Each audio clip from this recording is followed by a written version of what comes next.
तेलंगाना के खम्मम में आज शाम कांग्रेस की तरफ से मुनक्किद होने वाले राहुल गांधी के जलसे में शिरकत के लिए रियासत के कई अजला से भारी तादाद में बसों और कारों के जरिए कांग्रेस कारकुन और अवाम खम्मम पहुंचे। लेकिन कांग्रेस कायदीन का इल्जाम था कि पुलिस ने खम्मम जिले में दाखिल होने वाले रास्तों पर चेक पोस्ट कायम करते हुए उन गाड़ियों को दाखिल होने नहीं दिया।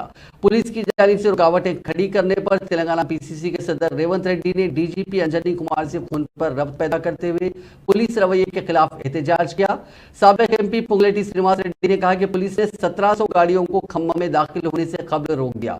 खम्मम शहर में पुलिस के चेक पोस्ट पर लगाए गए बैरिकेड को साबिक एमपी रेणुका चौधरी ने निकाल दिया और पुलिस रवैये पर बरहमी जाहिर की।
मीटिंग పెట్టుకున్నాడు కేసీఆర్ మేము ఆపినామా ఆటో తల్లి పోమా పక్క బాబు ఆటో ఆటో